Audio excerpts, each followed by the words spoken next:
Hello and welcome to the Tabletop Bellhop Gaming Podcast, episode 97. Great games, eh? Some of the best games from Canadian game designers. I'm Sean, originally from Windsor, but gone, and now live from Windsor, the Tabletop Bellhop himself, Mo T. I am the Tabletop Bellhop, your cardboard concierge, the RPG maitre d', answering your gaming and game night questions and striving to make everyone's gaming experience better. Let me put my years of game playing, event organizing, and game night hosting to use for you. I'd like to welcome everyone in the lobby here on Twitch. You can join us Wednesday nights at 9 p.m. Eastern at twitch.tv/tabletopbellhop. First off, let me say happy Canada Day to those of you here live, though I'm not sure how many Canadians we have in the lobby, but either way, I hope your day has been going well. In honor of Canada Day, today we will be talking about some of the best tabletop games from Canadian board game designers. In addition to that, we have a review in the a review of Super Cats from the OP.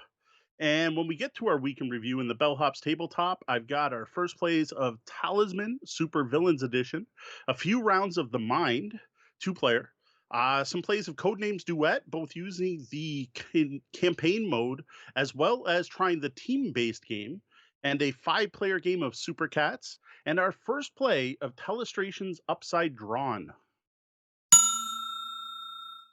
We love interacting with our listeners and viewers. Each week, we're going to highlight some of our interactions with you fine folk. We'll share some feedback we received, comments on our content, and maybe some gaming discussions we've been part of. We want to share what people are saying, both positive and negative.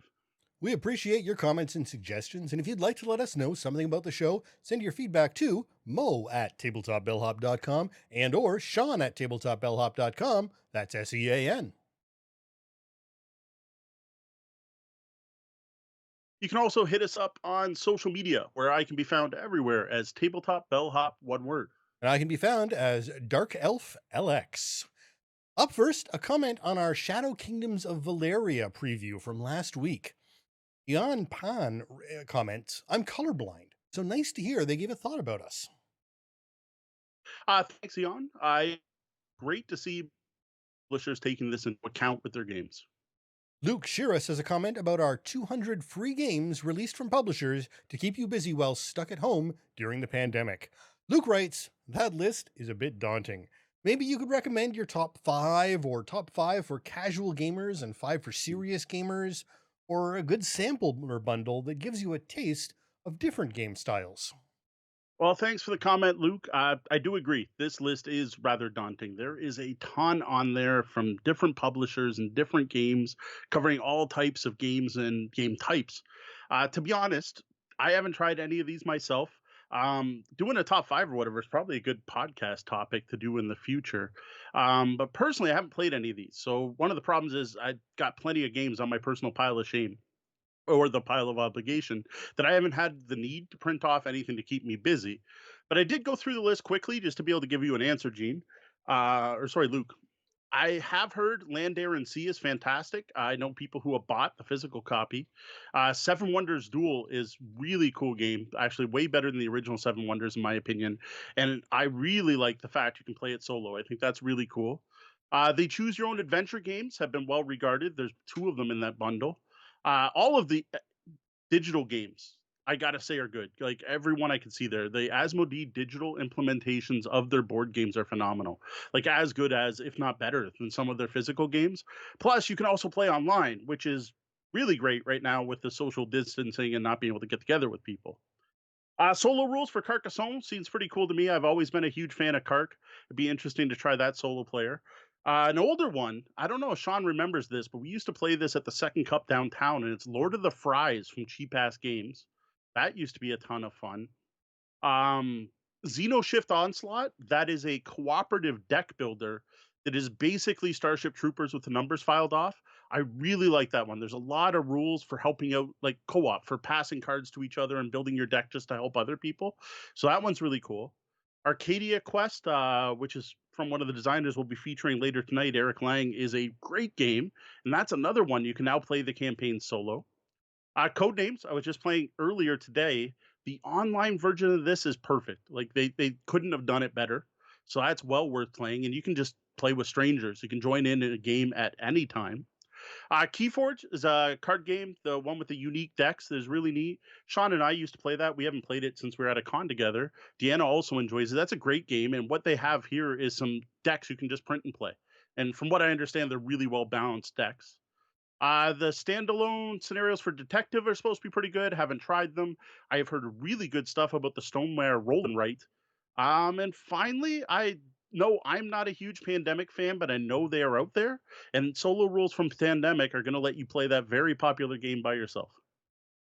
All right, well, we're going to finish off with a handful of comments on our topic of dealing with gamers who aren't willing to try new things. Richie Miles writes, "Oh man, there have been a few of these in my gaming groups. Urgh." And Jess Nutt has a bit more to say with, "There's a person in one of my groups that for the longest time either wanted to play werewolf in every game or tried to play female characters. He's male and half the group is women. The person does not play female characters well, often being sexually promiscuous, but then complaining when the GM brings up things like STDs or pregnancy. It got to the point where all of us women had to sit down and tell him that he can't play female characters anymore, because when he does, he's so incredibly insulting and misogynistic in how he does it. He didn't realize how he was acting and how it was perceived, and he agreed to stop. He still tries to play werewolf or shapeshifters every chance he gets, and we've mostly resigned ourselves to that and just plan accordingly. In the last game we played, we drew our special abilities out of a random deck of cards, and he completely randomly pulled shapeshifter power from a deck of 40 options. We all laughed that it was fated and let him keep it. In our current game on hold, he really broke out of his normal mold of his own choosing. We were a little concerned because he picked a leadership role character and has never done well in diplomacy situations up to this point, but we didn't want to discourage him. But he's actually doing really well, and I hope this encourages him to keep trying new things. Personally, I've been doing this for so long, I go out and try to find the worst combination of race class that I can manage just to do something different. One of my favorites was a lawful evil female elf monk who used spiked brass knuckles coated in poison. People saw a petite, skinny, unarmed elf and assumed she was a squishy spellcaster. Also, no one ever caught on to the evil alignment, no matter how obvious I tried to make it." Well, thanks for the comments, first Richie and Jess. What I love about Jess's story here, and I love getting this longer feedback, actually, the long form feedback I really appreciate, is the fact they did basically what we talked about during the episode on this when we were talking about gamers who won't change what they're doing, is that was to stop the game and sit down and have that conversation, to have that session zero in the middle of your campaign, the intermission, as we were calling it, or the session reboot, right? And what I thought was awesome about this is that it worked, right? So in Jess's case, they sat down and talked to the player who was playing females in a way you don't want anyone playing females. And the player didn't even realize they were doing it or that it was a problem. And once it was brought to their attention, they corrected the behavior. That is exactly what you want to see, and why we say it's when you get to that point, it's time to sit down and have that adult conversation. It really is going to help out your group in the long run. And unfortunately, I think it's just probably a shame that it took a little bit too long to get to that. But the fact that the changes was made is a positive thing, and we can definitely look at that. And I Now, do like that they don't mind that he's playing werewolves, because as I said, if someone plays the same thing all the time in games and it's not affecting anyone else, who cares? Yep. Let them do it if that's what they find fun. Yep. Now, finally, Danny Vandermeer wrote on Yumi.social to say, "Interesting read. Yes, a lot comes down to a person's underlying psychology or personality traits and won't necessarily be the game. At the other end of the spectrum are people who game hop and don't want to settle on any particular game long enough to really enjoy it. I wonder if those same traits show up in real life jobs." Interesting thought, Danny. My guess would be yes. I'm guessing these are probably personality traits that affect all aspects of that person's lives, not just gaming. They probably buy lease cars and get a new car every 2 years, or the opposite. They've been driving the same jalopy, or they always will buy a Ford no matter what. They'll only buy a Ford. I'm guessing it's probably personality traits, not just gaming specific. All right, well, that's it for this week's comments. Thank you to everyone who shares, comments, and interacts with our content. A few quick announcements before we continue. We keep growing with the support of fans like you. So if you're on a social media site, we're probably there too. But if we're Mhm. not, let us know and we'll rush on over. Yeah, it was cool. We just got a comment on Umi Social. This I don't know how new the site is, but a lot of the G Plus veterans are saying this is the next G Plus. I don't know yet. I haven't made up my mind. Um, one of the main problems with the site right now, which is going to be a deal breaker for a lot of people, is that you cannot block other users. So if you do have a bad interaction with someone, there's nothing you can do about it. So, but it is a new option that's out there that some of the G Plus people are trying out. I'll admit I'm there. I posted a couple things. I recognize a few names. I did hook up with someone I haven't seen since G Plus closed, so that was cool. But we are starting to see a couple comments there. So there are some people there. You can check it out if you want. It's Yumi one word dot social. That is not an endorsement, just if you want to take some time, check it out. Right. Sign up to receive Tabletop Bellhop weekly in your inbox. Once a week, I send out an email recapping all the content we released in the week previous. Blog posts, new podcast episodes, unboxing videos, whatever we put out, we list it all in this newsletter so you get a one-stop shop of everything we put out each week. At least as long as MailerLite is working, because right now this week's newsletter has not gone out due to something they caused themselves due to updating. Our email list right now shows 0 subscribers. I really hope we haven't lost anyone. It sounds like it just has to be re-indexed.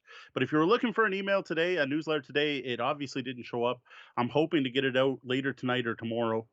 But we normally, though, this is the first time we've had this problem, send out a newsletter every Wednesday. You can sign up at newsletter.tabletopbellhop.com, and hopefully, if you've already signed up, you won't need to again. Yeah, I hope so. I'm concerned. They've been down for, what did you say, 19 hours? I think it looked like. That's not good. Yeah, 4 days ago is when the upgrade that started the problem happened. They started fixing it a day ago. So Ooh, so they didn't even realize it was a problem at first. Ouch. So one other thing we have. So we have a new way for you to get your gaming and game night questions to us, and that's through Skype. all you have to do is boot up Skype on your PC or phone and contact Sean, Sean, at tabletopbellhop.com and leave a message after the beep. You may even get to hear your messages played during our live show and on our podcast. All right, if you're a fan of what we do here at Tabletop Bellhop, whether that's our unboxing videos, or you dig our Gloomhaven actual plays, or you head over to the blog every week and read our Ask the Bellhop articles, or you tune in Wednesday nights to this live show, or just sub to our podcast, or whatever else we create, the best way you can show your support is through our Patreon page. In addition to our thanks and gratitude, you can get access to all kinds of bonus content, depending on the level you choose to support us.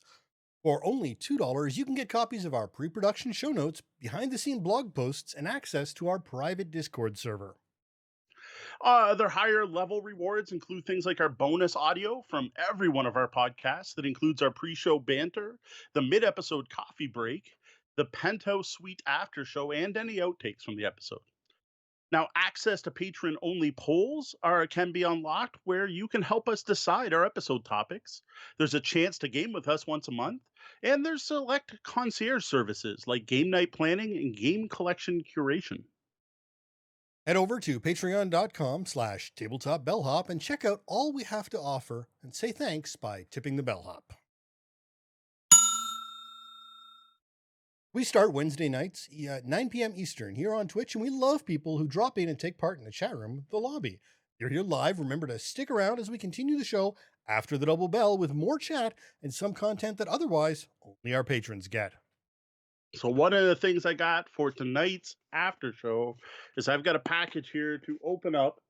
Let's see. It just says it's from Lightning Source in Etobicoke, Ontario. And I don't know if anyone in our chat room knows what that means, but that means this is something print on demand from Drive Through RPG. I happen to know what's in here. I've got a pretty good idea, like 99.9% sure.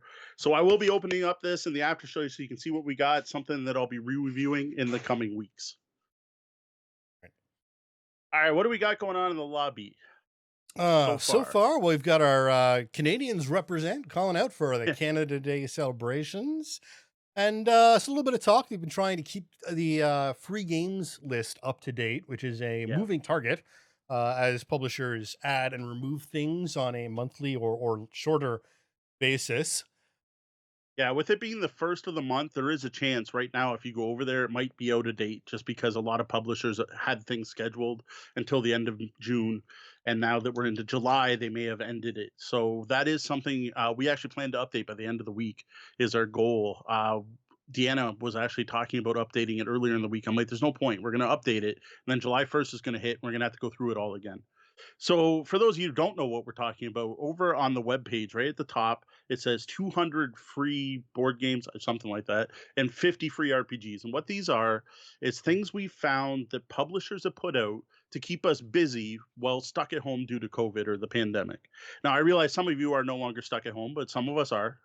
Here in Windsor, we are still ordered to stay home as much as possible, only going out for essential things, though parts of the economy have opened up. And these are things that people have put out, pay what you want or free.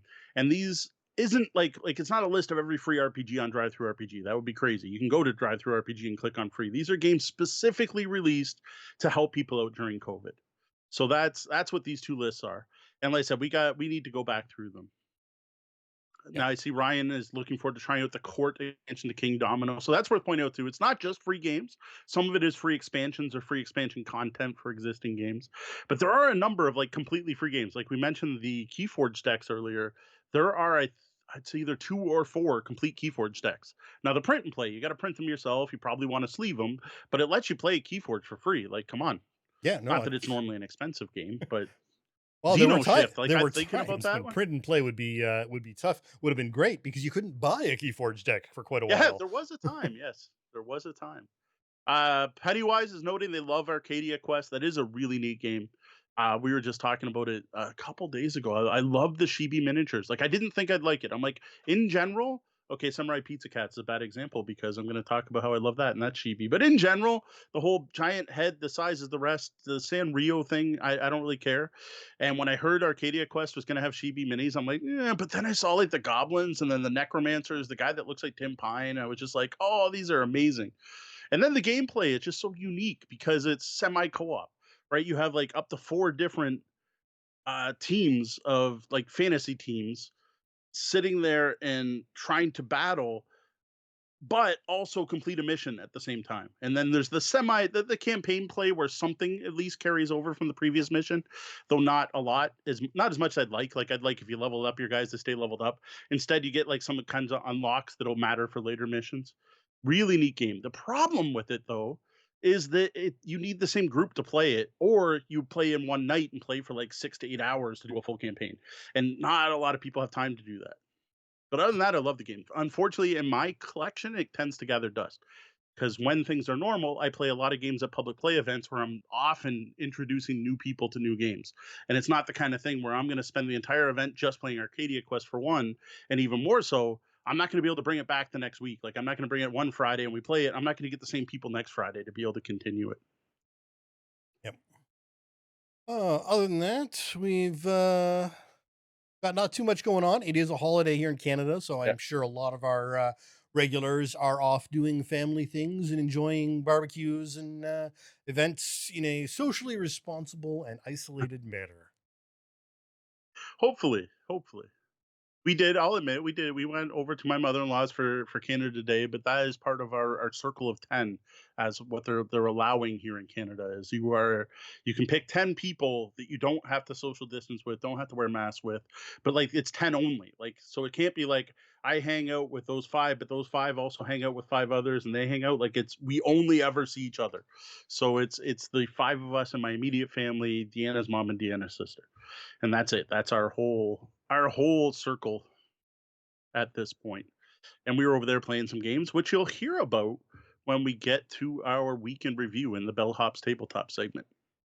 All right, well, let's keep moving on. We're here to answer your gaming, and game night questions. You can send your questions to questions@tabletopbellhop.com or head over to tabletopbellhop.com and click on Ask the Bellhop. Social media works too. We're everywhere as Tabletop Bellhop, one word. Now, the best way is for questions through the that way they text and I get a nice notification and I go in my email. So they're like in 2 different places. I'm not going to say no to a question asked by anyone, anywhere.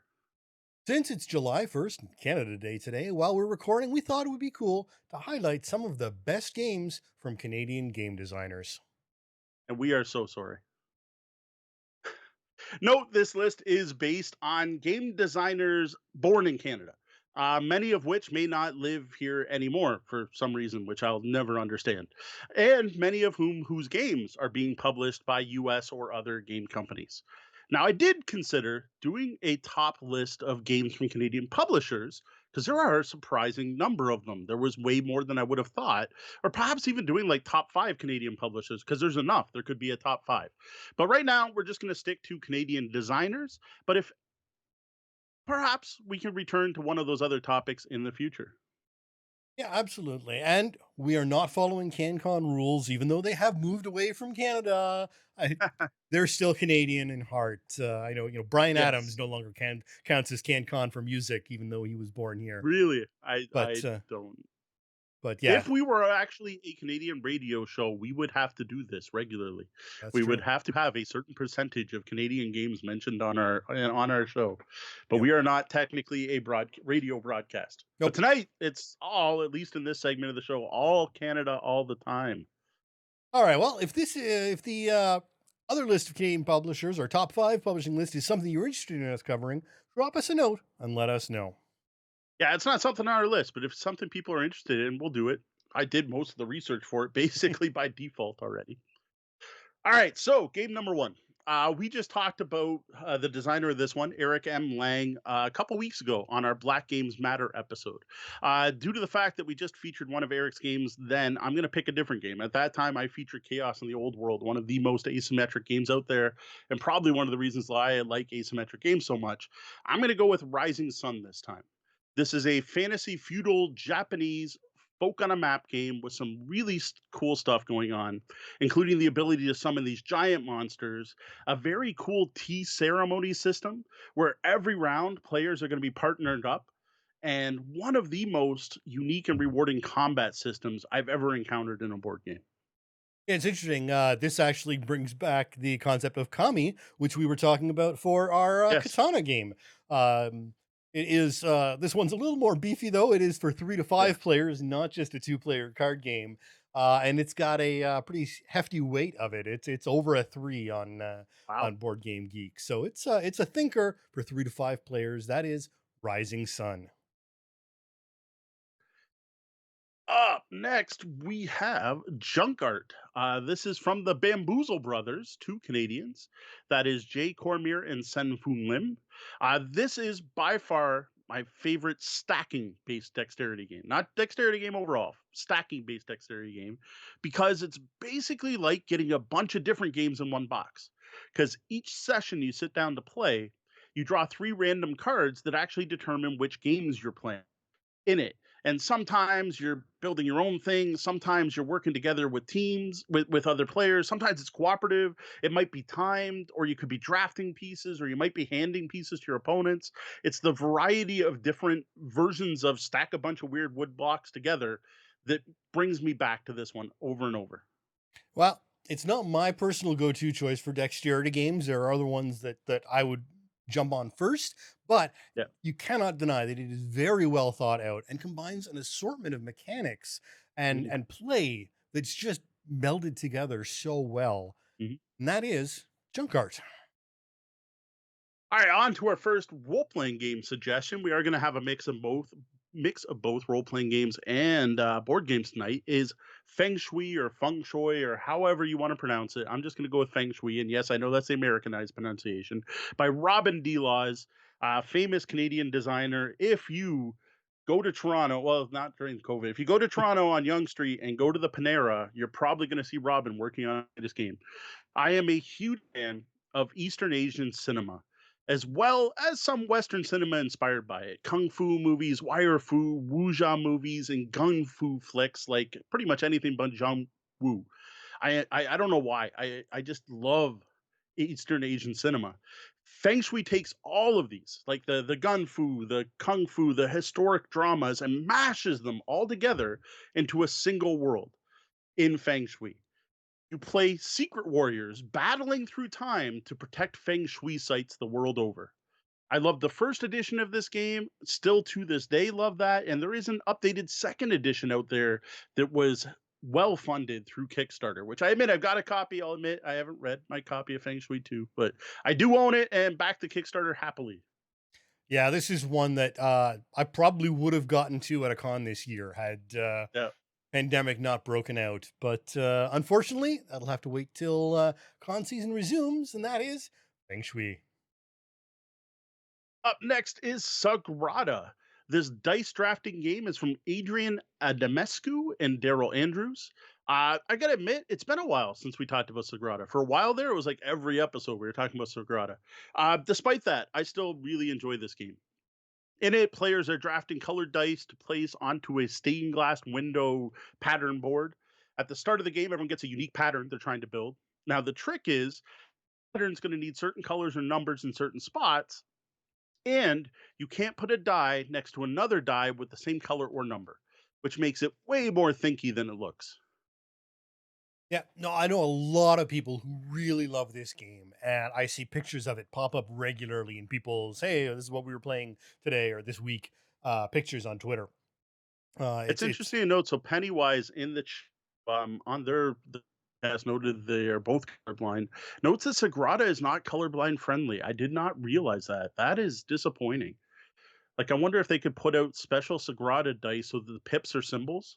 So mm, instead of all circles, you have triangles on one color, squares on another color, diamonds on another, or something like that. I'm surprised I hadn't heard this before. That's disappointing to know. yeah, no, it's not. I guess in hindsight, not surprising. Um, True. Yeah, you got uh, red and green dice. As soon as you yeah, put red and green together, yeah, you hit the most basic form of color blindness. yeah. All right, well, that was Sagrada. All right, next, Lanterns the Harvest Festival. This is a very unique tile laying game that comes from Christopher Chung. In Lantern, players are trying to collect sets of different colored lanterns by placing four-sided tiles. Now, on each side of the tile is a color of lantern. The neat bit here is that when you place down your tile, you're going to get one lantern for each side you match. And that seems like the kind of thing you'd see in every tile laying game, right? But then everyone, yourself and all your opponents, are going to get one more lantern based on where they're seated in relation to the tile that was just played. And I love the fact that this game's all about helping yourself without trying to help the other players more. Yeah. So the helping mechanic and choosing how much to help rather than basing everything off of negative actions against players is really such a great thing to see in a game. Conflict through minimization rather than Mm. reduction or harm. Um, so that gets you Lanterns, the Harvest Festival. All right, back on the RPG horse. Next, I have High Plains Samurai by Todd Crapper. I first got to try out this rather unique role playing game at Breakout Con 2017, then got to play again with Todd running, Todd, the designer himself, at QCC in Buffalo, New York in 2019. And now I'm hooked. After those two games, Todd had me sold. Now, Todd has mashed up Kung Fu, Mad Max, Fist of the North Star, a bunch of other animes, and probably 20 other things in this over the top, crazy, cinematic, post apocalyptic storytelling game. Now, I've actually got signed copies of this one in my collection because I liked it so much. Now, for people interested in checking it out, in addition to just High Plains Samurai, there is also High Plains Samurai Legends, which is a more streamlined edition, a smaller book, more affordable, that includes set scenarios and pre generated characters. Sadly, my chance to give this one a try has been plagued by, well, the plague. Yeah. But that is High Plains Samurai that I'll get to eventually, one of these days. One of these days. I want to see someone other than Todd run it. I think that would be fascinating to see because I got to admit I've only played with the designer, and Todd runs a good game. So up next, I have Santorini. This abstract strategy game is based on the island of the same name. It was designed by Dr. Gordon Hamilton, which in board game industry is mostly known as just Gord. Gord designed a number of abstract games over the years, but Santorini is definitely the most popular. It's the one most people know. There are two things that I love about Santorini. The first is how awesome it looks on the table because you are slowly taking turns building up the white walled, blue domed buildings that you see in the island of Santorini. And it, like, you literally are just building them with plastic pieces. And it looks like all the pictures you've seen.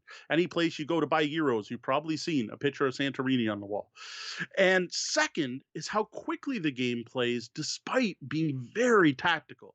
Like, this is one of those games like chess. Like, yeah, I can teach you the rules in 5 minutes, I can't teach you chess in 5 minutes. So checkers is a better example. I can teach you how to play in 5 minutes. All you do is move and then build something, and the first person to get to the third floor wins. I basically just gave you the simple rules.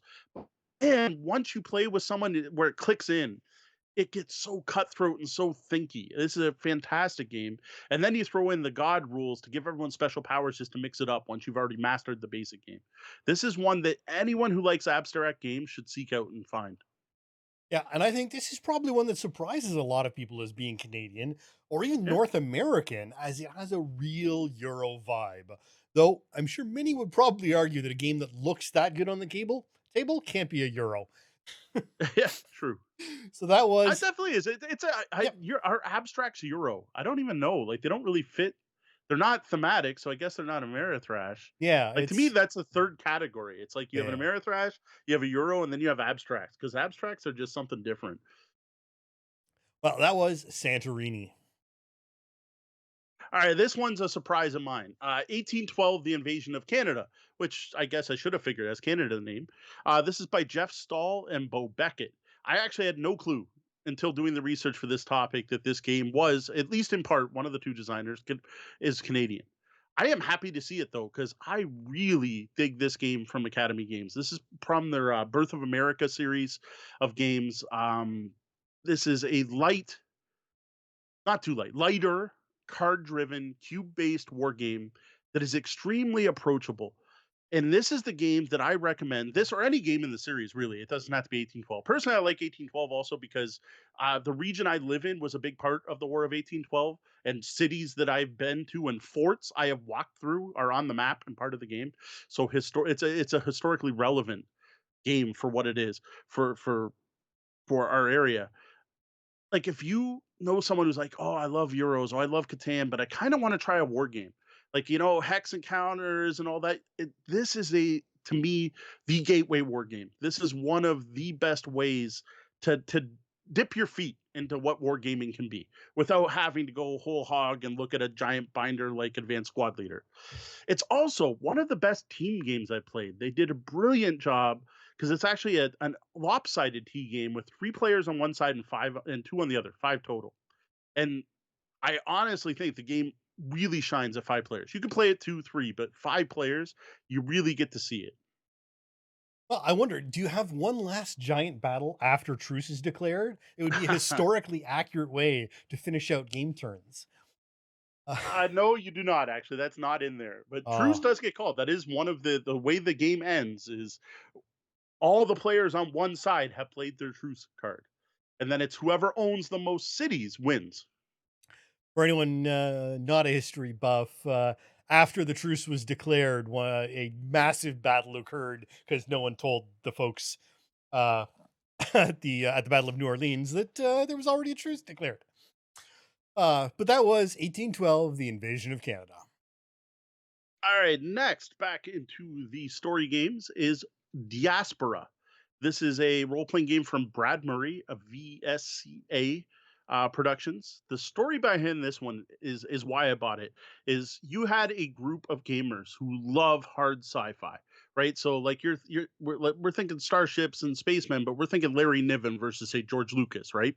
And what they played at the time was Traveller because it was the closest they could find to a hard sci-fi role-playing system, but they really didn't like the D6 based system in Traveller.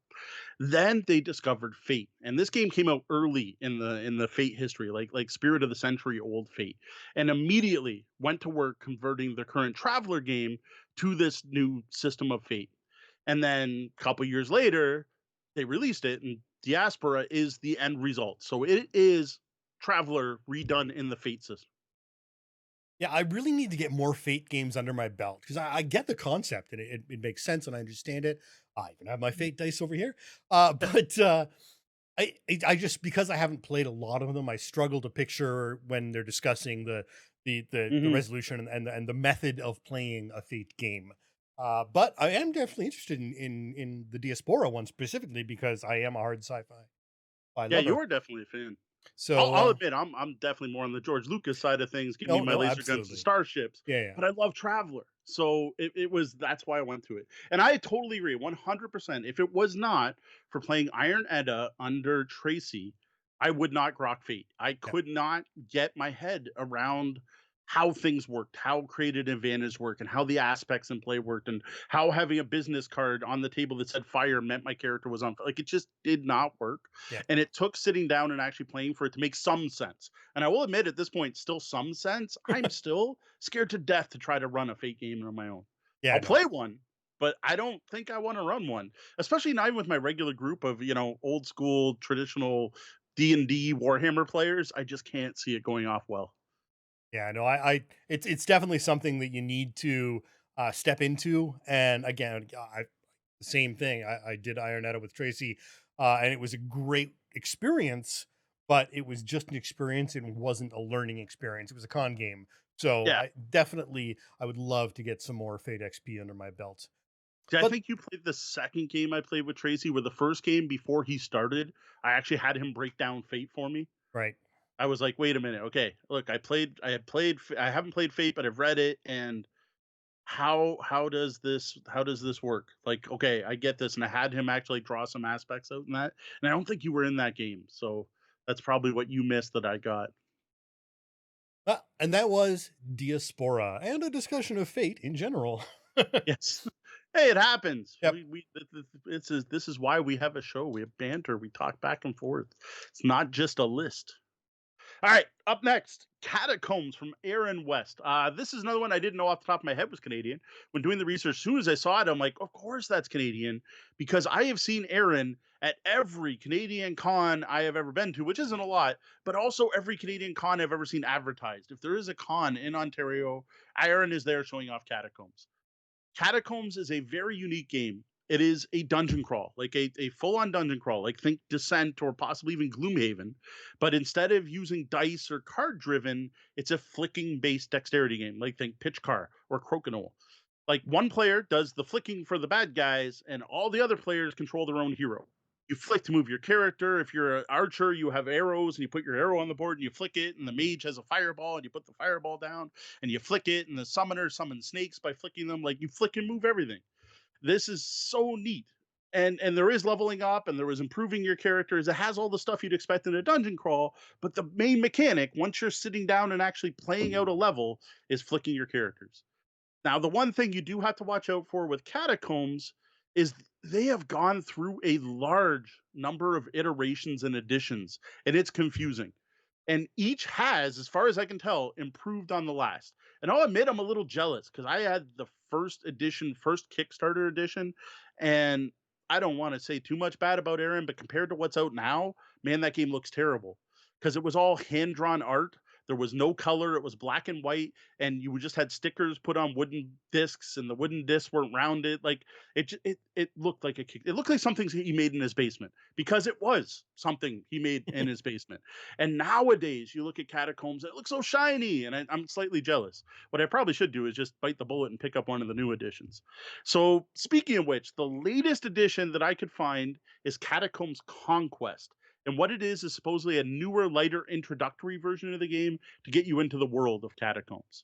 I gotta say, this is not for everyone. I have had friends I've taught this to that thought it was amazing and fantastic, and I've had friends that said, "No, ever make me play that game again." So, fair enough. Not everyone likes dexterity games.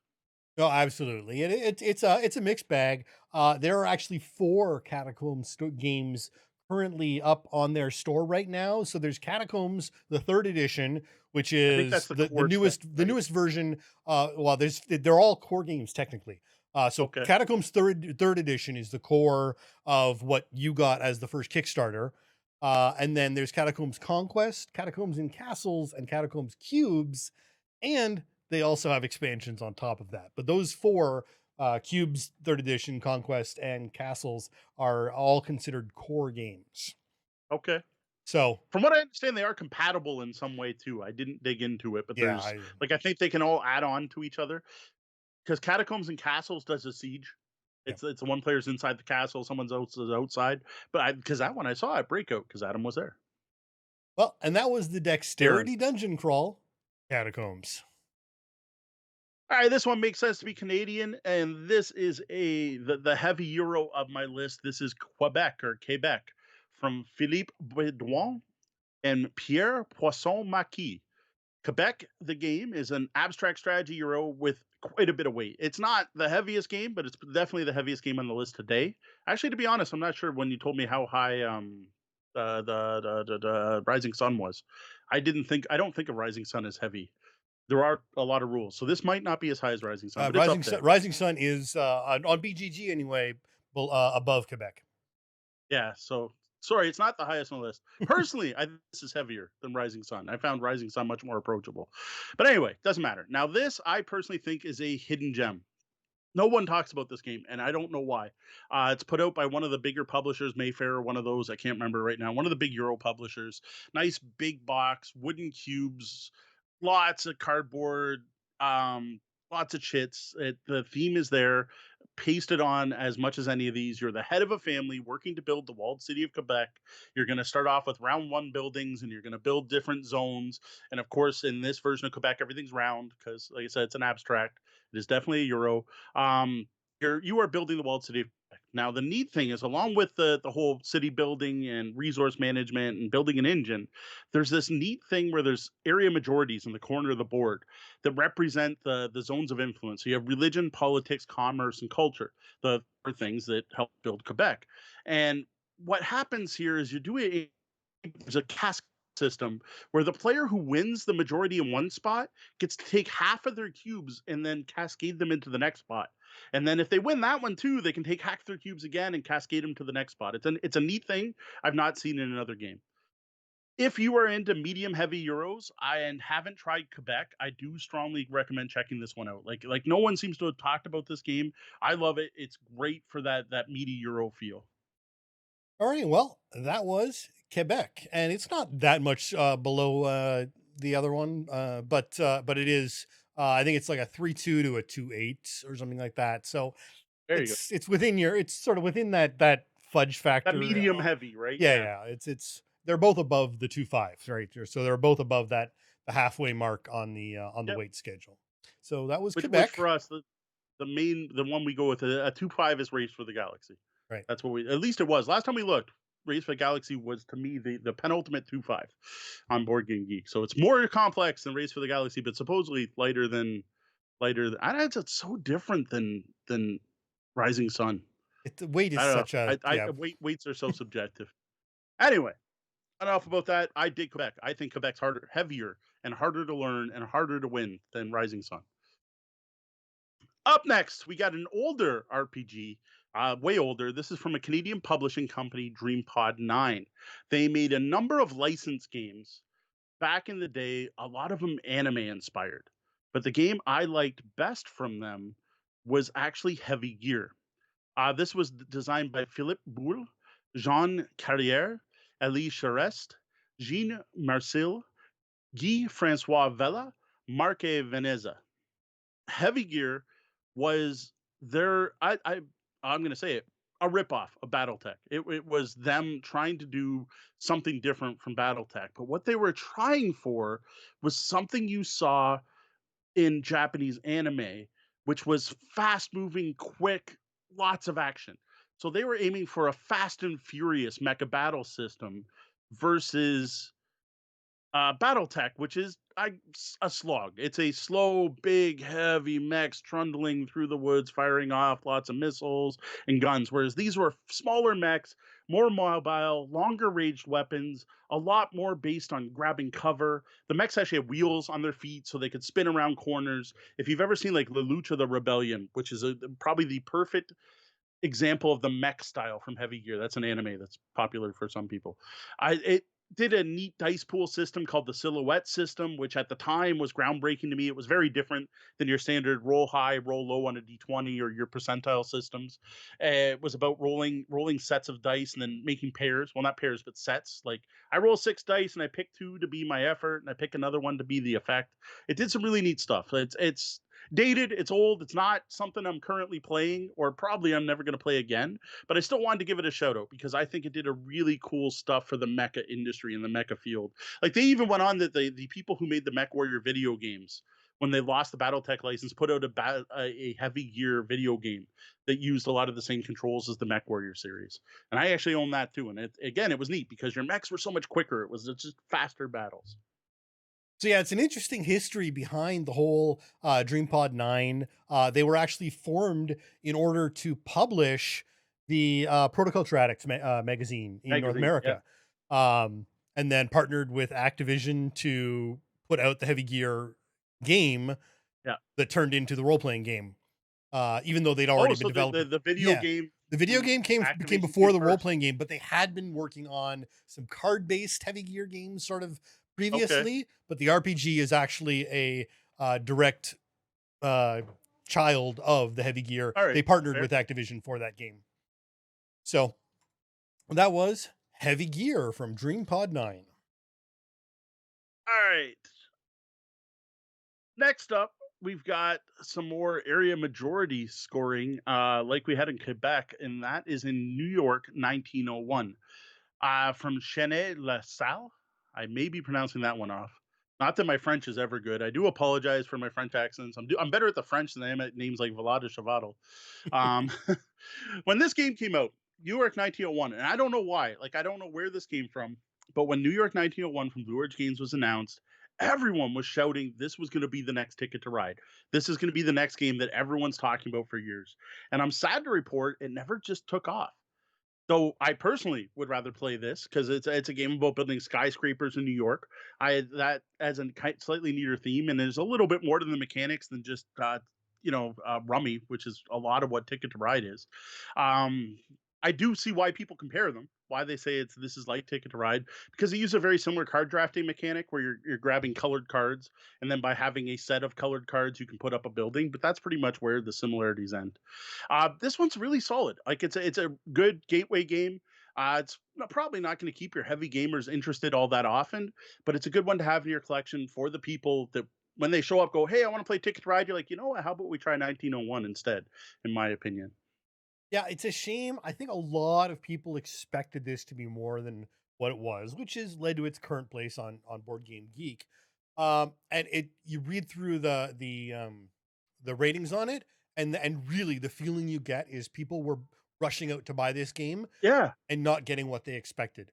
So somewhere in the marketing and the buzz around this game, it let them down. Because it doesn't seem like a bad game. It's No. just not the game that the heavy gamers or the super purchasers wanted to be.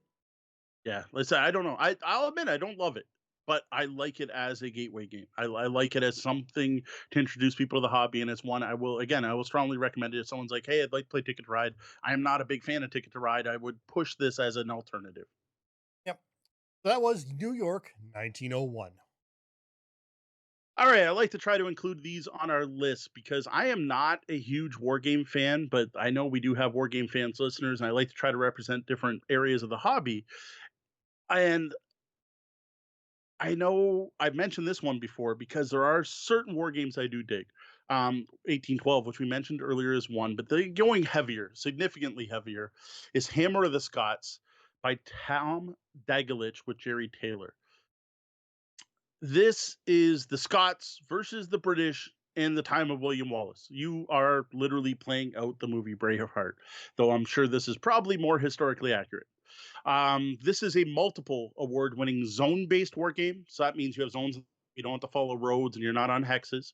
And it's using the Columbia Games block mechanic. Now, this mechanic is brilliant. This is what made Columbia Games, what put them on the map, and that is the fact that you are using blocks that are stood up instead of laying down. So you're taking your chits and you're tipping them up, which does two things. First of all, you get a fog of war because you can't see what your opponent has, though you can tell they have units somewhere, but you don't know what units. And second, they actually use the stats and strength of the unit based on which side of the cube is faced up. And you rotate blocks. So if you level up your troops, they turn clockwise, and if they take damage, they turn counterclockwise. And it's different stats show at the top of the cubes, and it's brilliant. This is a fantastic system. It's been used by many games. Many people, myself included, considered this to be the best two-player block game that's ever been put out. Well, I am not a war gamer, and I am not even as interested in the few of them that you are. So Yeah. I will just say that was Hammer of the Scots. Oh, I want it. We used to play Warhammer with all characters. Yeah, no, This is just cubes instead of minis. yeah, no, I could get into the fantasy. Again, the fantasy is the big Yeah. part of that for me, or was anyway. Yeah, your answer then is Wizard Kings. That is the Columbia box game where you play fantasy armies. But Right. that one actually plays like up to 10 players. It's crazy. It's just a ridiculous large number of players that can play that, though I still think it plays best too. All right. One final role playing game. This is the final game I have on our list for tonight. This is one that I absolutely love. I wasn't sure if I should throw this on the list, to be honest, because it's partially from a Canadian game designer. Because once you get into big games from big companies with big names like Marvel Heroic Role Playing from Margaret Weas Productions, you get a lot of people on the team. Now, the Canadian in question is Philippe Antoine Menard, someone who I actually know really well from the G Plus days, is a Canadian who worked alongside many others on this game, including Cam Banks, Dave Chalker, Robert Donahue, Matt Forbeck, John Harper, Will Hindmarch, Jack Norris, sorry, Jack Morris would be something else, Jesse Skolblum, and Aaron Sullivan. Now, the thing is, Philippe's name is on every book that was published for this awesome RPG. Like every single one has Philippe's name on there. So I have to assume he had a good part to do with it. So I'm claiming this as a Canadian game. So as Canada, we're claiming this. And if you don't like it, we'll go burn down the White House like we did in the War of 1812. So anyway, I love this RPG. It was great. The problem is the game died. It died like just starting to bear fruit. Margaret Weas Productions lost the license because the people at Marvel decided they were going to do some new movie thing back in the day. Now, Marvel Heroic Role Playing is based dice pool system that to this day is the only superhero system I played that actually lets you pair off heroes and villains that are completely different from each other, and it works. Like, this is the only game I know where Spider-Man can defeat the Hulk by causing him enough emotional stress to make him cry and turn back into Bruce Banner. And that happens mechanically, not just through the story. Curse that MCU film franchise for stealing our role playing fun. Yes. But alas, that was Marvel Heroic Role Playing. Obviously, that whole movie thing didn't turn out so well for them, so I don't know why we don't still have our game. Exactly. All right. Despite that being the end of our official list, I do have a few honorable mentions I want to toss out there. These weren't included for a number of reasons, some of which I'll mention, some I won't. So the first one I think has to be mentioned is Crokinole, a dexterity game that seems to be, honestly, like in the last 2 years, sweeping the world. Like every podcaster,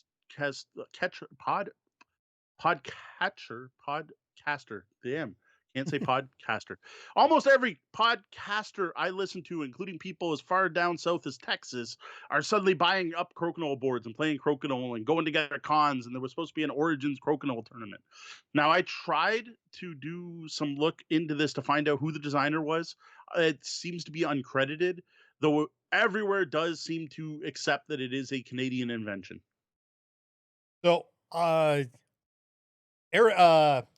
Eckhart Wetlaufer in 1876 in Ontario is credited often by I found people Crokinole. that disputed that when I looked And it up. So there are wanna... more than likely disputes, but I'm Yeah. gonna say it was Eckhart Wetlaufer in 1876 here in Ontario who created There you go. Crokinole, but in 2017 in the city square in Winnipeg, they created Croquet Curl, which may be the most Canadian game ever, which is a giant curling rink version of Crokinole.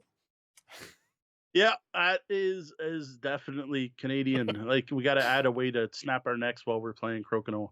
Slip on the ice. Totally fair. And yet, I don't know if there'll be a board game of that one. It'd be the same game, right? Yep. Fair enough. All right, next I got Kodama 3D. This is from Erica Boyuris along with Daryl Andrews. And the reason I throw this on there is because I was supposed to play this. This was literally like I run gaming events or I help run gaming events at the CG Realm on 2 weekends a month. And Kodama 3D was the game we were supposed to have when the pandemic hit. And it was the first event we had to cancel. So I'm throwing that on the list because I really dig Kodama and Kodama 3D look neat. And speaking of Erica Boyoris, she has a very cool looking miniature game coming out this year, which is Scott Pilgrim Miniatures The World, which is coming from Renegade Games, who just had a smash hit with their Power Rangers miniature game. So this one is looking hot. Absolutely. I ran into Erica at the panels for Breakout Con last year, and she was hosting quite a few of them. Actually, Daryl as well was hosting Yep. quite a few of them as local Torontonians, and they were really great. And Erica is really involved in the game developers market and game designers market in Toronto. She Mhm. hosts a lot of the Proto TO events. That's Um, awesome. and so it's great to see her involvement not only in her own games, but in helping other people get their games to market as well. All right, the next one, the chat room's been waiting for this one, it seems, is But Wait, There's More. This is one of my all time favorite party games. It's by the Bamboozle brothers, Sen and Jay, who I mentioned earlier when talking about Junkyard. I didn't include this on the list for one reason. I already put Junkyard on. But the reason I mentioned Junkyard instead of this is because it is out of print and impossible to find. I actually reached out to Sen and Jay just this past week on Twitter, and they have covered the license. So they put this out. They're just looking for publishers. So hey, publishers, any publishers listen to our show, get this game out. This game's great. Like I personally think like Smirk and Dagger games or Smirk and Laughter would actually fit better for this particular one. But or even the op. These are like the company that puts out Telestrations, right? Like pick this one up. How do you not have this Yeah, CGE with that's their that's like right. this That's is the right up. kind of Well, game that's that right should up. be back out there. That's right up the ops alley. I think with some a lot of the stuff they're doing these days, maybe a little light for them. I don't. It's not. Doesn't seem like a Renegade property necessarily, No, but not more not towards the really. op. And Who so that published was Train of Thought? Train of Thought was another Bamboozle Brothers game. There were another pretty good part game actually. Wonder who published that or if they could uh, put it out. train of thought is Tasty Minstrel. Taster Minstrel, okay. Taster Minstrel's done a lot of restructuring, so that one I don't know. Yeah, They've also done they also did Belfort from Sen. I don't know if Jay was involved in that one. I know Sen was involved in that one. Belfort I only ever played once with one of the locals, Will Chamberlain, who's in the chat. Belfort was a solid game. and that I was only played it the one time though, so it didn't get on my list because I haven't played it and I love it.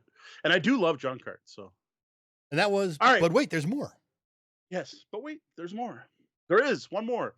Finally, on the RPG front, I just want to call out one particular person actually and their maps, the maps of Dyson logos. Dyson from Ottawa, Ontario, is responsible at this point for creating a mapping style, like a recognizable, people see it style of dungeon mapping. It's based on thick lines and a very distinct form of hashing. I have been a fan of Dyson's work since I found him on G Plus back when he was like literally starting off. Like he had a day job, his girlfriend had a day job. They're struggling to pay their bills. To now he has a Patreon. He has the dodecahedron books coming out, and at this point, his book maps are showing up in Wizards of the Coast books for 5e D&D. The last few modules that have come out have had Dyson maps in them, and it is awesome to see him go from struggling person who drew maps in his spare time to a full-time D&D mapper, which is just awesome. Absolutely, that's always great to see. And just to top things off, I'm going to toss in a couple more Canadian classics for the holiday. Okay. We've got games like Romoli, which is Canadian, Trivial Pursuit, also Yeah, I knew Canadian, that one. I wasn't going to put Balderdash, that on a top anything list. Trivial Pursuit's a Balderdash, horrible game. and The Game of Things are all Canadian games, good or bad, that represent some of the history of Canadian gaming. Well, And that's it. Balderdash isn't terrible. Yep. Well, that's it for our list of great tabletop games from Canadian designers, plus a few others. Now, let's head over to the lobby to see if the awesome folk gathered there have anything to add. All right, so the big thing from the lobby, and I think we do have some in there, is what did we miss? What did we miss from Canadian game designers? Now, one of the caveats is I tried to only list one game from each designer because I probably could have done an entire list of Sen and Jay's games and Eric Lang games. We probably could have done a top 20 of just by those designers. So that makes perfect sense of that. So if we missed any from those designers, that's somewhat intentional. And we were also keeping games that we had played, Well, so there's that that too. that definitely does limit things ourselves as well. So But totally fair. If there's any others we miss, I'd love to have them because we'll throw them in our show notes for people to check out. So I see Mask of the Red Death by Adam Wise. Adam Wise, I don't remember finding on my list of Canadian designers at all. he How is. did I wonder how I missed that one. And I mean, Yeah. like we look at, I mean, just looking at like Daryl Andrews games, Oh yeah. he puts out a lot of games. Oh, there's Um, war games. I cannot believe how many war games are from Canadian designers. There are a ton. yeah, no, it's there's what have we, All right, going through the chat quick. Pennywise loves Rising Sun, favorite cool mini or not game. Despite it being on my top list, I actually just sold my copy. Like it's too big. The teach is heavy, and it only really plays well with 5 players, and it just didn't come out enough. And the huge map and the packing away the miniatures, like I dig it, but I never actually want to play it. I yeah. didn't even try all the different rules. Like I got the full Daimyo box, and I never tried the two uh, Eastern Asian teams. I Right. don't remember what they called them, but the Golden Empire or whatever. I tried the Kami Unbound, but there was another expansion, the Extra Monsters. I never even tried.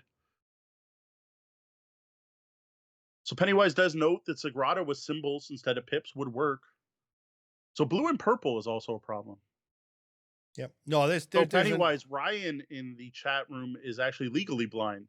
So he has even more sight problems. So he often points out uh, accessibility issues with games we're talking about, which we highly appreciate. yeah, and there's a couple of times that I've grabbed stuff and gone into. There's a couple of um, simulators that you can take photos Mhm. of your merchandise and go through and check through all the different forms of color blindness for stuff like that. So Roxley Games, I know they're a Canadian publisher, but I don't know if Dice Throne is by Canadian designers. I do know Roxley was one of the Canadian companies that came up. Academy Games was located in Canada originally. Mercury Games is Canadian. Santorini is Pennywise's favorite abstract game. It's not my favorite, but I do dig it. Um, Brass, I almost put in because one of the designers on Brass Birmingham, which is the newest version where they added beer and stuff. But I don't know how much the Canadian impacted that. Like it's Martin Wallace's Brass. Everyone knows it as Martin Wallace's Brass. So I like Deanna and I have talked about that. I'm like, oh, I wish there was a way to know, right? Like even Philip Menard on Marvel Heroic. I'm like, all right, the fact his name's on every book must mean he had something to do with mechanics, not just like he's an artist. So I Yeah. decided to toss him in there, and I had a hard time finding some of the. So Dice Throne Adventures is Nate Chatelier, Manny Tremblay, and Gavin Brown are the game Sound like designers. French names, but that doesn't. Yeah, I don't. It doesn't necessarily mean anything. Yeah, yeah, we did have 2 Dexterity games. That wasn't on purpose. Quebec, unfortunately for you, Ryan, would not be accessible. Noting they almost picked it up many times. The designer did PDF historic briefs for Quebec, so I guess it's more thematic than it looked. Lots of Milton Bradley games. Cats from Chieftain Games, from what I understand, is a Canadian game, though couldn't find a designer on that.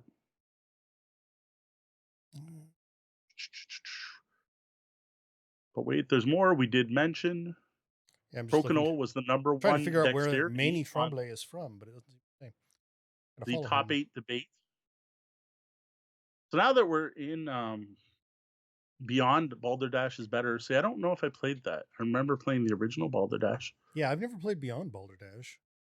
So now that we are in the lobby, I do want to give a shout out to a fellow podcast that is the Everyday Board Games. They are also here on Twitch. Everyday Board Games, one word.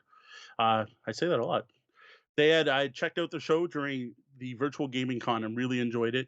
The two hosts had a great camaraderie back and forth. The show I happened to watch was a top 8 debate where they pick a certain criteria. When I did it, I'm going to forget the artist's name, but it was a specific artist. It was all games that featured this one artist. They picked 8 games, they put it into a bracket, discussed the merits and flaws of each, and eventually came up with a winner. It was really enjoyable to watch. I stayed there for the entire show.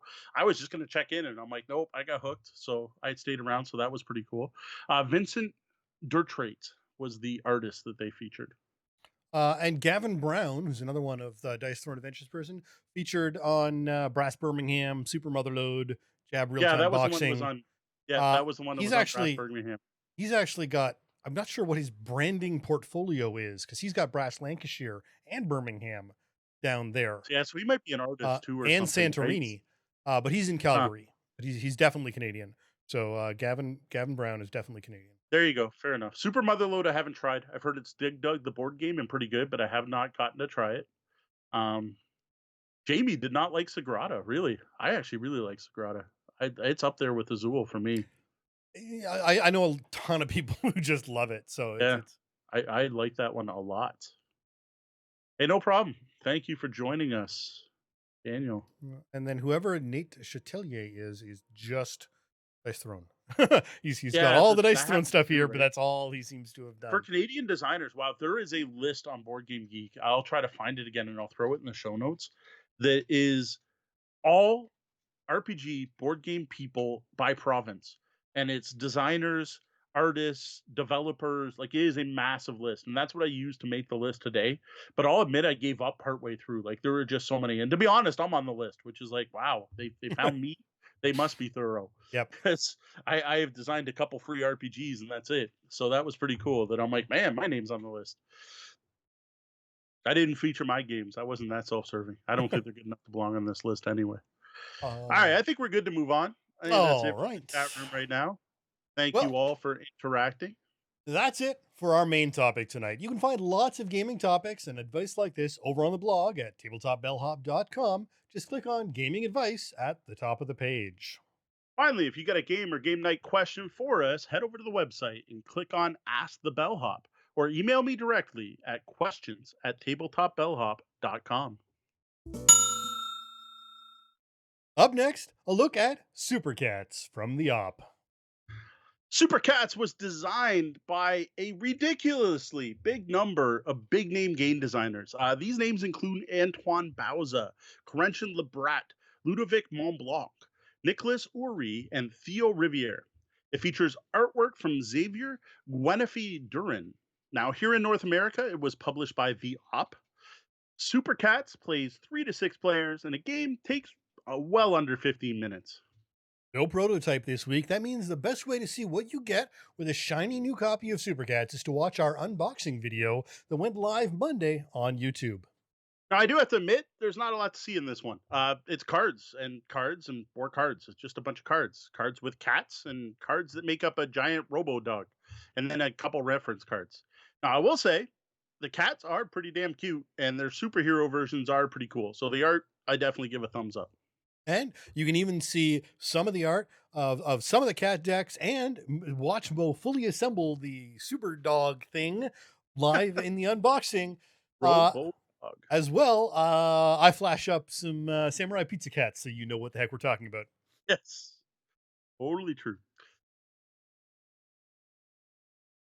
So what does one do with all these cards and cats and Robodog parts on them? All right, so this is a dead simple game. It's played in 2 episodes. Episode 1 is Transformation. Here, each player forms a team of 5 regular cats and battles to be the first to transform their cats into super cats and become the hero of episode 2. Players each select 5 cat cards. These are placed face up in front of you, cat side up. Each round, you're simultaneously going to go super cats and hold out one hand showing 0 to 5 fingers. Now, the player who's holding up the highest unique number wins the round and will flip over some of their cats. What they get to flip is based on the number, and that is also indicated on the reference cards, in case you forget this. Now, really quickly, 0 flips 2. 1 flips one of their cards, cats, but then gets to use 2 hands next turn. The next ones are 2 and 3, which are both flip 1 cat. And then there's 4, which you get to flip one of your cats and one of your opponents. And 5, which lets you flip only 1 cat, but then next round, you got to hold out a 2. First player to flip all their cats wins episode 1. Pretty simple. 5 normal cats combined to form. No, not quite. That's going to be the expansion, the There you go. Super Cats Voltron There you go. Combiners expansion. I could totally see that. There's got to be an expansion. Come on, Anton Bauzo. What are you doing? You're gonna make like hard co-op games? You could be doing the Super Cats combo. All right. Once you're done episode 2, episode 1, you go into fight. Here, the players use their super powered cat team. The hero player, the one that won the first round, is going to face off against Robo-Dog, which is played by the other players. The winner from round 1 keeps their 5 super-powered cats in front of them. Everyone else can get rid of their cat teams from play because now it's time for them to play the Robo-Dog. Now, Robo-Dog is assembled by placing 12 cards out on the table in a certain pattern that makes this horrible-looking four-legged, four-armed Robo-Dog thing. From here on in, it's the hero player versus everyone else. Similar to the first round, everyone simultaneously goes Robo-Dog and then holds up a hand, showing 0 to 5 fingers. If any Robo-Dog players match the hero's number, the hero then has to flip over a number of cats equal to the number of players they match with, over to their non-superhero side. At any point, the hero has only normal cats left, they lost. Robo-Dog takes the day. If the hero player manages to throw a unique number, they do damage to Robo-Dog equal to that number. Now remember, Robo-Dog's made up of 12 cards. Well, each card's 1 health. You just remove a number of cards equal to the match. Now there's also special rules for the Super Meow. This is if the hero managed to throw a fist, which is 0, and not get matched, they then can swap all of their basic cats back to the superhero side.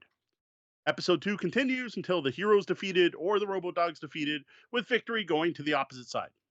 Now, along with this, there are some special rules for playing with free 5 or 6 players. It involves sometimes having to have 2 hands out or adding special gold or silver cats that do a whole tuxedo mask thing where they soak some damage and then disappear. That is pretty much it. So, Roshambo, the card game. Yeah, exactly. Because I got to say, this one it's something else. When I first got this, I was surprised. So I had gotten a hold of the op and asked to review it. And this wasn't one I asked to review. This is something the op just tossed in my shipment along with Batman Talisman Super Villains Edition and Telestrations Drawn. Both of those we'll be talking about later in the show. And then I'm like, what the heck is this box with the super cats? And to be honest, the back of the box didn't say much on it. So then I recorded an unboxing video, right? And again, I'm confused because I don't think I've ever seen a hobby card game where the cards have nothing on them but art. Like there's nothing. There's no numbers, there's no suits, there's no bonuses, there's no text. And then I was even more confused because this like dead simple game was by some of the biggest names in board gaming. Like seriously, like we go through the list again just to give you some of the other games they make. So Antoine Bauza, he's the designer of Takanoko's 7 Wonders and Hanabi. Corentin Lebrat did Draftosaurus, Once Upon a Castle and Ninja Academy. Ludovic Montblanc did Cyclades, Mr. Jack and Cash and Guns. At least Cash and Guns kind of fits the theme here. Nicholas Uri did Mercurios, and Theo Rivera did Nagaraja, Sea of Clouds, and Shinobi Wata. Like these are not like these are top 1,000 games, probably even higher up there. I'd have to look up. 7 Wonders has got to be top 100 on Board Game Geek. Like these are not unknowns, right? And I don't get it. But what I picture, and I don't know if this is true, but this is my theory, is they're at Essen, probably Essenspiel, because these are mostly European game designers. And it's like late at night at Essenspiel, and they're at a bar and they're having some beers, and they're like, "What game can we improve on?" And someone's like, "I bet you can't come up with a better version of rock paper scissors." And then these people sitting around drinking are like, "All right, let's do it." And Super Cats was the answer. That's my theory on where this game came from. Well, apparently, it was announced as late as September 2017 as part of the Yellow Mini Games line. And the group of designers... That's not even the same publisher then. The group of designers are known as the Tokyo Boys because of their fondness for visiting Japan and hitting up the Tokyo game market. Okay, so it's still at a con, but it was at the Tokyo game market. And I got to say, Tokyo Boy still sounds like a drinking group. I don't know if they were drinking, but I playing this game, I think they were drinking. Apparently, the original name for it was Sentai Cats. Not That surprisingly. makes sense. Yeah. Sentai cats. Actually, it fits the Sentai 'cause you got the 5 heroes. That's the whole Super Sentai. Yep. There's a whole Yep. thing. That fits actually even better. Anyway, gameplay. I already told you how to play. Like that was it. It's a simple card game. You can play a full game in under 15 minutes. This is the very definition of a quick filler game. Now, this is both what's great about Super Cats and what's wrong with it all at once. Like, if you need a quick game that you can teach anyone in under 5 minutes and finish the full game in under 15, this can be a fun choice. This can be a great way to get people in the gaming mood. Like personally, I think that's the niche this game fills. Is the very start of the night, you got people who are kind of milling about, they're not sure what to do. You get them all to sit down at the table together and play something silly to loosen up and start the social interaction. It could also be something good when you're waiting for another game to finish. Like if you're at a big gaming event where there's multiple tables and you finish early, maybe Super Cats is something you can grab to play while the other game finishes up. Yep. No, absolutely. That's I mean, there is definitely a place in the world for games that play that fast. Yeah. Now, what I can't see is anyone doing playing a Super Cats game night, right? I'm never going to be like Sean and Corey and Kat, come over, let's play some Super Cats. It's not going to happen. Not for me at least. Like there are some filler games out there. You might want to do that. Like you'll have them over and like we're going to play this 10 times or 20 times. Like I have spent many hours playing Concept or playing code names in a row. I just can't see it for this one. It's just not something I would want to do with Super Cats. And I got to say my kids even felt the same way. Cuz after about 2 rounds, they're kind of done and ready to move on to something less silly. Now at this point, my kids are 10 and 12. And I do think, like, I wonder, I can't test this because I can't time travel, if they might have liked it a lot better if they were much younger. Well, I think especially because your kids in particular have already been delving deeper into the hobby gaming Yeah. world. A light filler to the game to them is still a light filler game, whereas for a more general audience, the light filler is enough, and the fun graphics. I Mhm. mean, again, the Yeah. art on these cards is great, and that combined with just some fun family, fist throwing is enough to make it a good game. Whereas they're already getting into the more quad heroes level Yes. of games Yep. that No, that, totally that fair. aren't the filler. I gotta say though, with this game, like this is a game about superpowered cats, and this couldn't keep my kids' attention for more than 2 rounds. Like they were more than happy to play it 2 times, and then you know what? A few days later, they're willing to play it again. But I really don't think this one's going to keep any adult engaged for much longer. Like I'd be surprised if you got 2 rounds out of most people, unless they didn't quite get it the first round. Unless you had that, oh now I get it, let's play again. I don't think you're gonna get a lot out of it. Like this is a fun activity. It's cute. You're gonna have some laughs, and again, I think it's great as a startup, a warm up game to get people talking and engaged. But to me, it's not much more than that. Yeah, no, it's definitely one of those things where, hey, we got to kill some time here. Hey, I got this in my back pocket because again, it's Yeah, a small little, single deck basically of cards. That's great that way. But no, yeah, it's not a hobby game for one no. thing. It's fun life fill. And it's one of those games too. I could see with at the start of the night, right? Like more people are showing up. The game night starts at 5. We're gonna wait till 5:30 before we start playing to give time for people to show up. But you three who are here right now, let's play some Super Cats. Right? Yep. It's that kind of game. Like I gotta say, if you are looking for a new dead simple portable, there is that bonus. Like really, you could take this out of the box and it's a deck of cards, 52 cards, you're done. Actually, I think it's 54, but whatever. It's a filler game. It's got an amusing theme. Like check it out. Like if that's something you're looking for, if that's a niche you need to fill, the thing is, there are lots of other games that fit that same niche. And while Super Cats is a fun diversion, it's just not that strong enough a game for me to recommend everyone rush out and pick this one up. If you don't have a filler that fits that spot, this could easily be one of them. But if you've already got a few other games that fill this niche, I don't think Super Cats is going to really add a lot to your game night. Yeah, and I mean, it's not an expensive game. It's $10 on Amazon, which is fine, but you're also not getting a lot for $10. But again, it is art, and the we've talked about it. If you like the Samurai Pizza Cats, there's a little bit Yep. of memory connection there. There's that fun sort of feeling of the same thing. So Your mileage may vary, but I think it would actually probably make a fun gift to give. Because again, it might not be something you're going to buy for yourself, Yeah. but it could be something fun that someone wouldn't buy for themselves that you could grab them for a Christmas gift.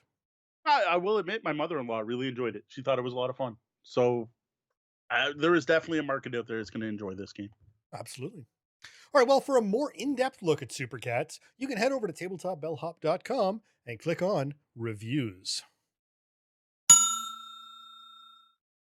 And now the Bellhops Tabletop, where we look back and summarize what's happened since we were last here, what games hit our tables. Every week, we like to take a look back at the games we played, any events we attended, and any other cool gaming stuff that's been going on. So the big one that I know some people are looking forward to hearing about, save this for the end of the show in a way, is our first play of Talisman Batman Super Villains Edition. Deanna and I broke this out on Friday night and played one game. I played the Joker's daughter. She was the Riddler. Now, the first thing that struck me just taking this out of the box, and I saw it in the unboxing video, but until I had it on the table, is how dang big this game is. Like, I got a big table, I have a huge game table, and this was a tight fit, taking up about half that table. Like, not only is the board huge, like at first I'm like, man, this takes up a lot of room just with the board. But then you're not actually supposed to put cards on the board, which is a change from the original Talisman. You actually put them on the outside. And then when you get to the cards that are supposed to go on the inner rings, you actually put these tokens that say, like, show a bat symbol with a two, and that's also supposed to go on the outside. And then you got your player board. So there's like a player board and a set of three dials that goes above it. And you need your pile of gold, and you need a spot to put your followers and your objects. I own a lot of table hogs, and I don't have a problem with table hogs, and I love my Anachrony, but I wasn't expecting it from Talisman. And just to prove a point to myself, at the end of the night, I went and grabbed my copy of Talisman, my second edition complete Games Workshop version, and put the board on top of the Batman board, and it is less than half the size. It didn't even fill the entire middle region. That is how much bigger this board is. And for those who don't know and may not be as familiar, when we say that the Tabletop Bellhop has a large table, we're not kidding. It is actually a boardroom table Yes. that they have in their gaming room. This isn't, your family 6-seater or even 8 seater table. No, no, this is a full on office boardroom Mhm. table. Which, pro tip, if you're searching for a game table and you don't want like one of those custom game topper tables or something fancy, boardroom tables are a lot cheaper than kitchen tables. All right. Besides being huge, this game is pretty much Talisman. Like, it is so much Talisman that a lot of the stuff is translated card for card, literally. Like, it was a rewrite, a retheme. This was such that I was sitting there, and as we playing, going, "Oh, that's this card. Oh, that's the maze. Oh, that's the castle. Oh, that's obviously the oasis. I wonder what they did to replace the water bottle." Like, it was that close. Like, the baseball bat's a sword, feats are spells, talismans are your security key cards. Even Batman being in the game is actually a retheme of the Reaper expansion for Talisman 4th edition. And Batman board, like, that's if you roll a one, it's a little bat symbol, and Batman can move around the board. And you try to catch the other people with it because in this game you play the villains. Now, I expected the game to be similar. Like, I knew it was Talisman. It wouldn't say Talisman on the box, but I wasn't expecting such a direct retheme of most of the game. Yeah, and this one's always hard. So you're gonna whichever way they go, the company is gonna run into trouble. So if they take it and they diverge too much from Talisman, they're gonna get the Talisman purists saying, "I just wanted Batman painted on top of my Talisman. What are Yeah. you doing? You're ruining Talisman." Whereas you're also going to get the people who are saying, "No, I wanted more Batman in my Mhm. Talisman. This is too much Talisman." So I think the safest bet is probably a paint job and Yeah. you paint the bat on it and you move on. You're gonna Totally fair. upset less people, I think, that way. No, I think that's fair. Now, what this did do, and this is important, because the thing Talisman is famous for, the way I tend to word it is Talisman's a ton of fun the first hour, a great race to the finish in the last hour. It's that 6 hours in the middle that kind of suck. Then I will say that many times because that is pretty much how the original plays out. Um, What this does is it streamlines it. It greatly speeds up the gameplay from the original. This is done in a few ways, and I'm going to mention them all here, even though I'll be reiterating when we get to our full review. But I think it's worth talking about. Each of these does its own part to speed up play, and combining them all together works really well. So first off, you start with a stat increase. So instead of having your base stats, you get one level up at the start of the game. Leveling up only costs 5 XP and not 7. That's surprising big change based on which bad guys you beat up. You don't have to run an exact number to land on spots that let you go to the next zone. This is the biggest improvement, in my opinion. This is one, even if I bring out the old game and I want the old Talisman experience, I'm going to use this. Because I don't know how many times I kept rolling 3, 2, 3, 3, 2, 3, 2, 3, 3, 2, turn after turn, just trying to land on the damn sentinel to go into the middle zone. That's gone.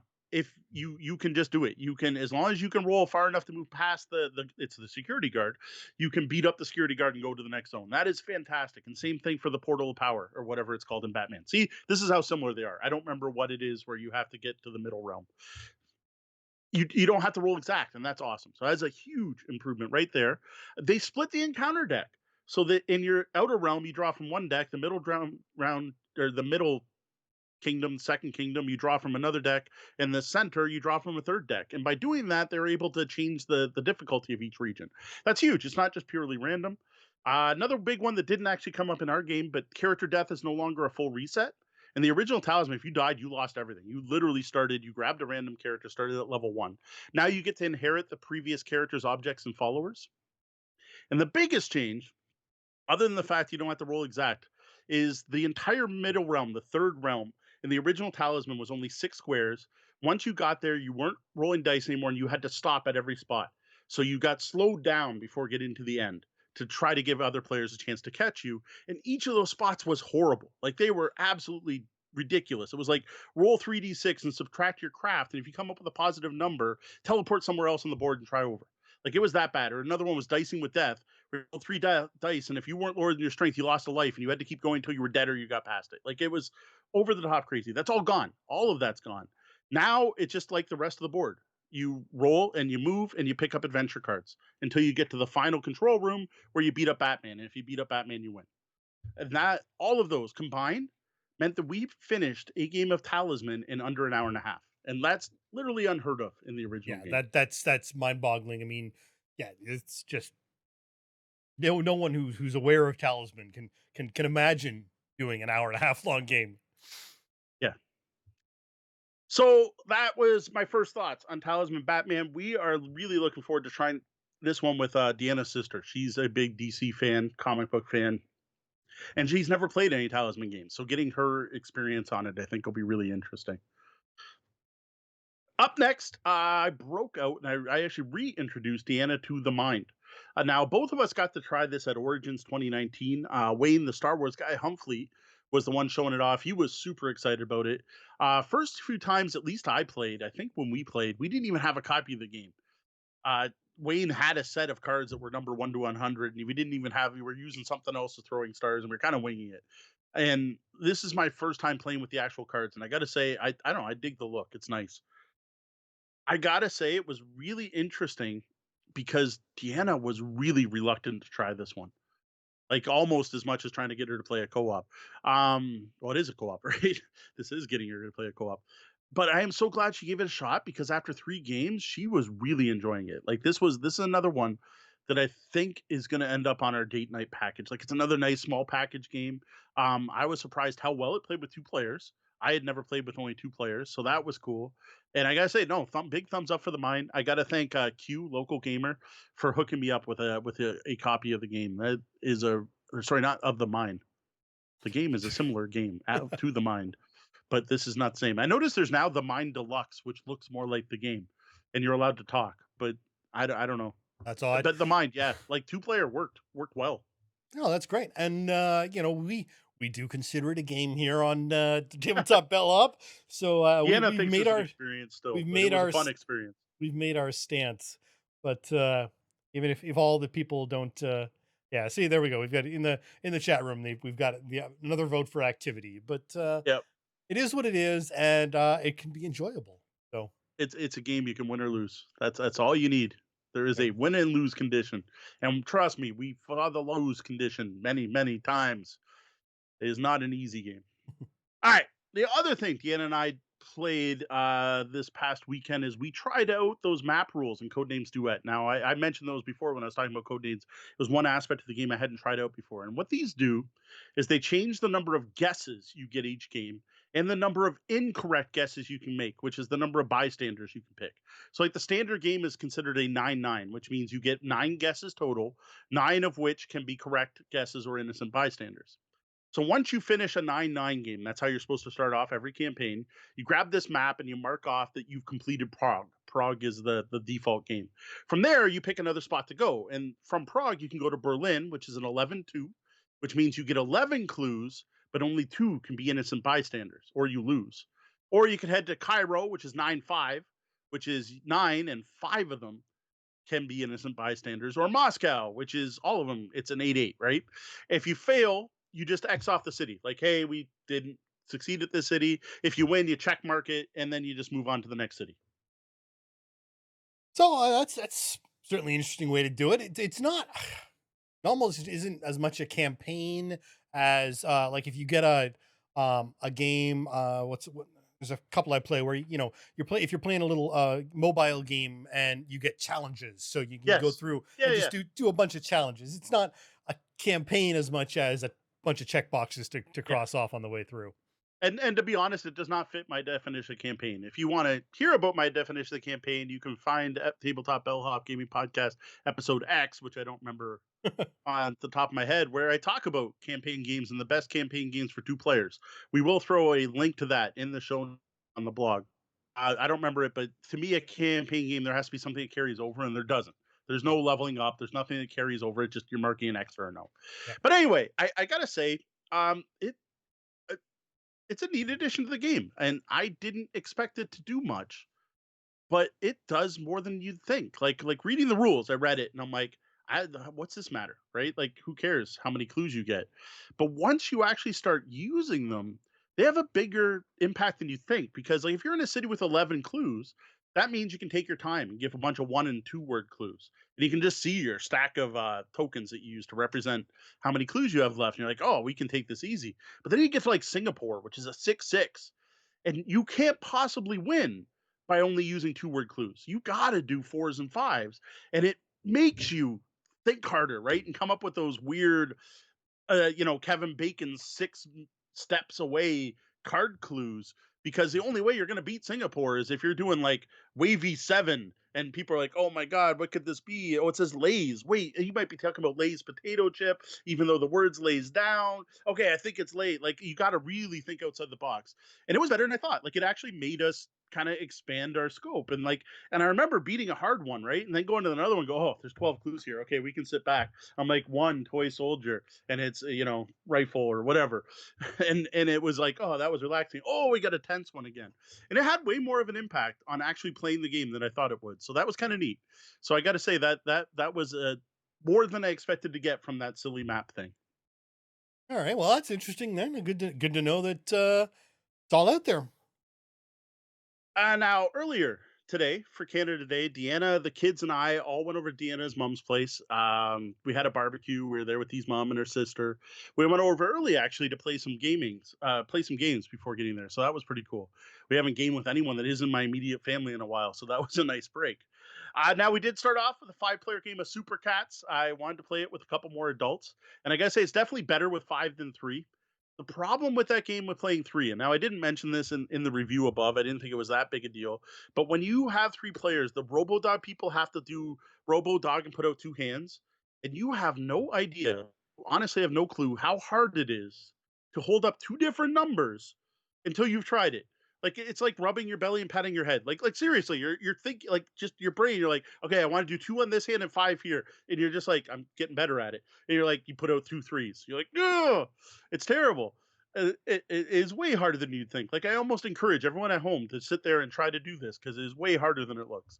The other thing we got to do is see the silver cat in action, and I gotta say it's a cool mechanic. So what that is with 5 and 6 players, the hero gets these bonus cats. There's a silver cat and a gold cat, and what they can do is soak 1 round of damage. So if they really screw up and you show a 5 and all 4 other players also show a 5, you just lose, right? Because you're going to take 5 damage. And you only have 5 cats. Well, you could have the silver cat soak that. So it's a neat little mechanic to make it a little more fair at higher player counts. So that was cool to see. And overall, what we saw today was reflected in the review earlier. That my impression of the game went up a bit. So it's still silly filler game. And I admit, with the 5 of us, we played once, and no one was interested in trying a second round. Well, and that's, I mean, as we said, it's a fun little filler, but you don't necessarily want to play a filler over and over again. Exactly. Like I said, some fillers are like that, right? Like Go Cuckoo. I probably played that 7 times in a row one night, but this is not one of them. Yep. Yes, and I will mention this on the podcast that if you have a dog, you may not want to say Robo Dog over and over and over again, especially if you have an excitable young dog who is heavy. Lesson learned. There you go. All right, up next, we go back to Codenames. Codenames Duet has a team mode. And I figure we're here. This is a neat game. It's a game that all the kids can play, and I wanted to try out the team rules. And I guess I think this was the hit of the afternoon because pretty much everyone loved it. By game 3, even Deanna's sister, May Suggins, in the chat right now, joined in, and we had 2 teams of 3 playing this. The only thing to note here, though, is when playing with little kids, this is something we have to start doing. We didn't do it, but I think going forward, once you've got your grid of 5x5 clues out, is read off and go through each of the words and see if you need to define them, because it's hard for the kids to come up with clues when they don't know what the words mean. So we'd be partway through the game, and it's like all of a sudden, little G be like, "What's Crusader?" Well, what's that word? She didn't even recognize it to read it, and then what's a Crusader, right? So it's a little hard to play Codenames. Now I will note that the game is supposed to be like ages 12 plus, so you're not really designed to play with little kids. But if you are playing with kids, I do recommend going through that. And I do have to say, at this point, I think we've experienced everything there is to experience in Codenames Duet. So tune in next week. We'll probably have a full review. And to be fair, Crusader is not really a word that most 12-year-olds would know. That's true. I'm gonna give, for the amount of Warriors comics my oldest reads, she probably knows Crusaders well, but my youngest is just getting into the Warrior series. So Right. there were others too, and reading words wrong, like she really tasty cave, and it as cake. That was another interesting one that came out. All right, now. Last, I broke out our shiny new copy. This is the game that I was actually contacted by the op to review, and that is Telestrations Upside Drawn. Now, this isn't on store shelves yet. You can't get it yet. I think you can pre-order a couple online stores. This is a hot new version of Telestrations that's coming out. So I will say, in one way, it's Telestrations in name only. This is no longer the telephone game. This is no longer Eat Poop You Cat, whatever you want to call it. But this is still a drawing game. And unlike the original, instead of being a big group activity, this is a team-based game where you are going to pair off in teams of 2 or 3. 2, I think, would work best with up to 6 players, but you could technically do teams of 3. And the way teams work with this is one player knows the word, and they're holding the board. The other player has to guess the word, and they're holding the pen. And the only thing you can say, up and down. You say down, they put the pen down, and you start moving the board to make the clue guesser guess, and they're trying to guess what they're drawing. Now, in addition to that, to make it a little easier, there are some clue spots on the board, like hot, cold, sounds like, narrow it down, broaden your scope.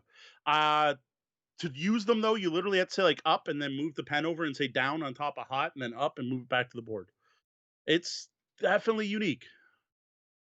Yeah, that's I mean, most people can't draw them with themselves working upside down. So to think that you're drawing with the paper and controlling something upside down like that is kind of a third generation difficulty that I struggle to conceive of. Just we were talking about trying to do 2 different things with your hands. How about trying to draw a cat upside down yourself, and then imagine that you had to do it with only moving the paper instead. Move the paper, like get yourself a little bench clamp or something, put a pen in it, and try and draw a cat that way. And hopefully none of you are shaky. I mean, my God, I can't draw a straight line to save my life. Uh, Although sliding a board I actually found easier than trying to draw straight. It was curves that it was like it was trying to circle on an Etch-a-Sketch is what it right. felt like to me. Yeah, no, I get Like that. it literally did. Like I never thought it sounded easy, but man, it's harder than I expected. Now, what I will say is because of that, like my daughter can draw really well. I'm a pretty good artist. None of us had drawing skill had nothing to do what was happening in this game for any of us. I think Deanna pulled off the best looking one, which she managed to draw the Tin Man from Oz somehow, and managed to actually make it look pretty good. But like, oh, it was bad. Now I will say, and I've only played this once. I already kind of want to house rule it after one game. So first thing I want to add is a timer because our first clue was pine cone, and it just wasn't happening. Like we probably went 15 minutes. Like it was bad. And the rules as written are you keep playing until one of the team gets it. And Ooh, actually one of the things that's neat in this is both teams are drawing the same thing. And one of the advantages you can listen to the other team, which is kind of cool. So if they're getting close, you can be like, "Oh wait, they said pine cone. That does look like a pine cone that he's trying to like." I did dig that aspect of it, but like it went way too long. Like it was starting to not be fun, and I'm like, "All right, we got to call it. Like this is just dumb. What are we trying to draw?" So I honestly think we might throw a timer. I don't know how long, but something that if you don't get the clue by this point, you just reset. The other thing is giving the hot, cold, whatever. You're only supposed to use up and down. I think I might host rule it that you can use your other finger. Like whoever's holding the board can just point to them because right. it's such a pain to go up, over to hot, down, and then up and back to the drawing. And by then the person doesn't remember what you're even saying hot to. So Right. I may host rule that you can just tap them. And playing with kids. Normally you randomly determine the clues with a really actually very cute unique die with symbols that show like a world for world events and a box for things. Like it's well done, neat little die. And but with kids, you're gonna come up with stuff they'll never get, Right. especially with the phrases. Like honestly, with kids, I think you just throw the phrases out the window. Right. So what we did really quickly by the first game, sorry, Big G and I would look at it and try to guess something that our youngest would be able to guess. Right. Because way too often there was no way. Like the first thing we had was studio. And I'm like, there is no way my 10-year-old is going to guess studio no matter what I draw. And I'm not going to be able to draw well. So that would be it. I would say just pick your clues. Now, again, I got to admit, this is listed as 12 plus. So even more so, I'm not really supposed to be playing this with my kids, at least according to the box. So I don't know if that's on there so they don't eat the markers. If it's one of those health and safety reasons, it's 12 plus. But there are Right. definitely clues that a younger kid is not going to get. Right. Yeah, no, that's a tough one, and there's so much. Any of these drawing games, like even even just simple drawing yourself games, require life experience in order to understand what's being drawn and things like Yeah. that. And whenever you're doing a drawing game, uh, life experience matters, right? Yeah. It just absolutely matters. Where I think it would work better with kids is 3 player. So the child would be guessing, Right. always guessing, right? And you would just switch between who's drawing. So Yeah. No. it is worth noting. Our youngest does have a learning disability that does affect her reading skills, so that is important. And we had to try to orient the cards so that the largest version of the words were facing her during code names. And the same thing when we were playing Telestrations, like some of the concepts she's not going to understand. Right. And we did note before that, like honestly, we cannot play the mind with her. It just doesn't work. We would need to rebuild the deck of cards to be clearer for her to be able to read. Yep. So, I don't talk about my wealth of online games on Board Game Arena because really there's just a lot of them and they're the same games for the most part.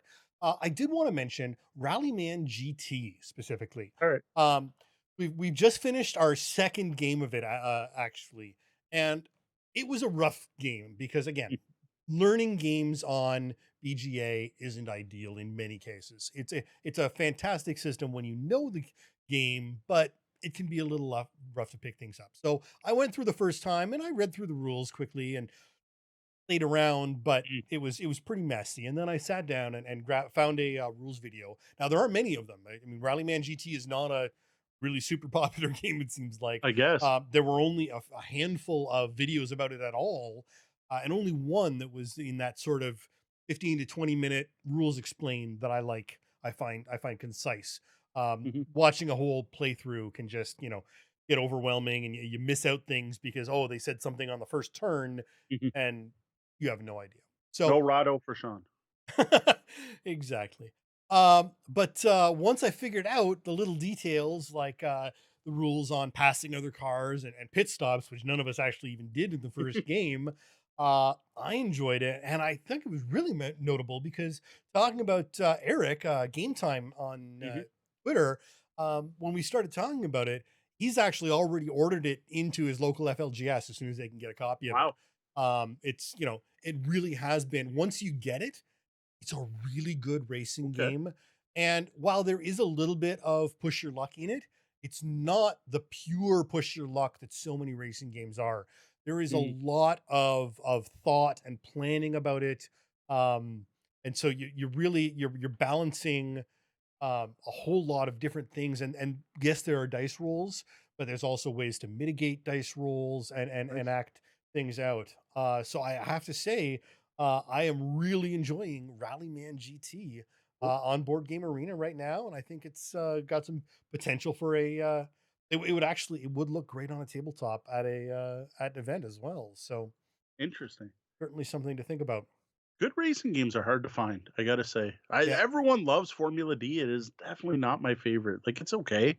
It plays 10 players. That's what I like about it. But right. like, I find most people are bored by lap one, and a full game really to enjoy it and have like the tire wear and all that matter. You have to play 2 laps, and so few people are willing to go that far. Right. It's just not it. Now, one I do like is the NASCAR one, Thunder Road, but that's almost a Euro at that point. Like, it's a hand management, card driven. It's Right. all about drafting. Like, it's from GMT Games, right? Which is a war game company, and I Yep. love it. It's fantastic. Where Rallyman looks like it might be more in between. Downforce is a very popular one I haven't tried. I'm trying to think. Automobiles I thought was really neat from the Planes, Trains, and Automobiles series. It's a Mm, bag builder right. where you buy different parts of your car, like different. You'll buy wheels and you put in green for wheels, and you slowly build your bag. And there's wear things in there, and you pull them out. It was a neat game, but I honestly only played it once, so that's a bad sign for any game I bought. And I got to the table once, and I remember enjoying that one game, but it hasn't come out again. Yeah, well, I think the thing about Rallyman GT is that it's it's simple enough, right? So it's hexagon tiles you lay out to build your track. Yep. Uh, Yeah, it cur- looks great. Curves have some specific limitations that as to what gear you can be in, and it's really all about gears.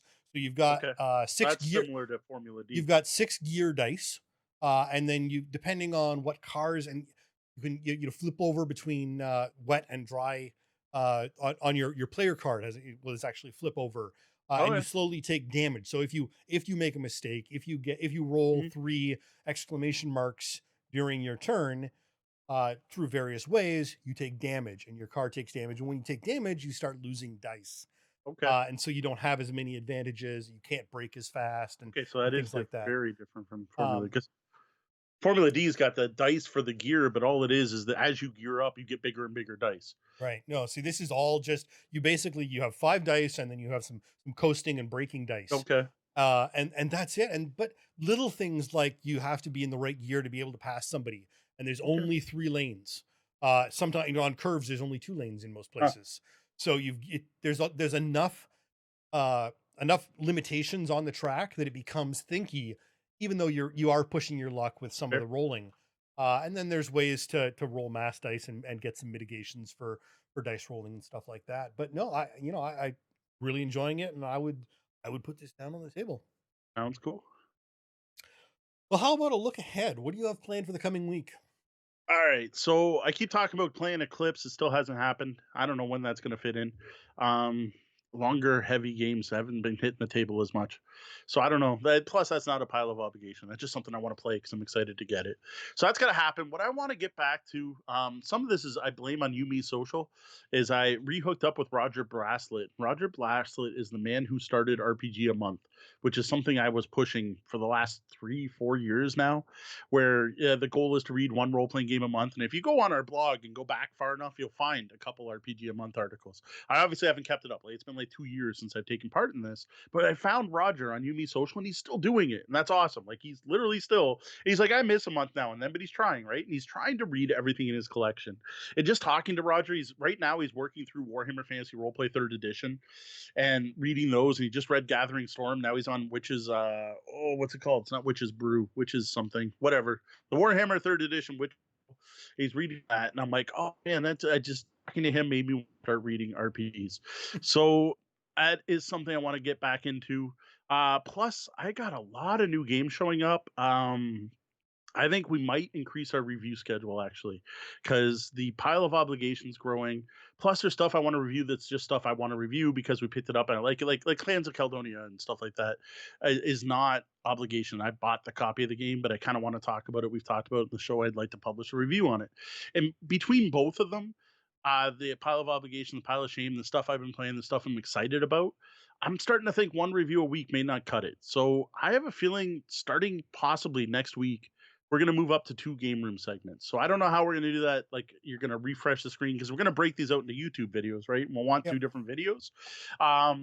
So we'll probably do the game room twice and re-intro the game room twice just for that purpose. So it might sound a little silly on the podcast, but we'll be reviewing 2 games, at least for a little while to get caught up, because I've got 17 games in the pile of shame, the pile of obligation. Plus, in our after show tonight, I'm going to be opening up something else, which is going to bump that number up again. And I just feel like, and there's some stuff it's overdue in my opinion.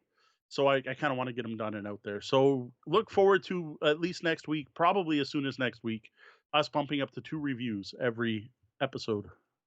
And for me, speaking of RPG a month, I finally got my shiny copy of Hack the Planet in. Wow, that's thicker than I thought it would be. It's a hunk of book. Wow. And some of the artwork in it is just, I mean, it has got some gorgeous artwork in it. It's a ton of full color art in it. It's a cyberpunk, a Forged in the Dark game, which I'm not familiar with at all. I literally bought this book because I liked the art, and Yeah. I was already picking up some I've stuff done that. from Sam Joko anyway, because I backed their Kickstarter for Galaxies in Peril. And so I liked what I was seeing there, and I hopped over to their store and picked up this as well because the art just completely hooked me. I don't really GM much, and I may never get this to the table, but I'm interested in reading through it and learning about the Forged in the Dark system, among other things. So that's going to be my reading. And heck, For the month. if you want to do a full read review of it, even just on the podcast, you don't have to write it if you don't want. We can easily give you a game room segment to talk about it. There we go. We'll mess with everyone's heads then. And now a quick shout out and a thank you to some of our VIP guests, our Patreon backers. We greatly appreciate their support. Yuho Rutila, thank you. Colin Massey, thank you. Kator, who is that? Kator? I don't know if I remember that name. Been so long. Duran Barnett, thanks. Timothy Smith. I almost Timothy Smith, thank you. Well, that was the double bell. That means my shift's coming to an end, and we're gonna have to slam that portcullis down. Though the doors to the lobby are closed and the portcullis is firmly secured, you can always find us across the web and social media as Tabletop Bellhop, one word. Drop by our website at tabletopbellhop.com for more gaming content. I feel like the content we're providing would like to support our continued efforts. Please consider tipping the Bellhop at patreon.com/tabletopbellhop. Remember to join us here on Twitch every Wednesday night at 9 p.m. Eastern and watch for the Tabletop Bellhop Gaming Podcast to hit your podcatchers in YouTube at 2 a.m. Eastern every Tuesday. Well, that about wraps up the time we have for the show tonight. For those of you here live, thank you for joining us, and be sure to stick around and join us in the Penthouse Suite for the after show. For Tabletop Bellhop, even if the stream ends, we will be right back. We are having a glitch right now when we transition to our after show. Twitch is going to disconnect us. We will be right back. Absolutely. For the Tabletop Bellhop Gaming Podcast, I'm Sean. And I'm Mo. Thank you, and And game game on. on.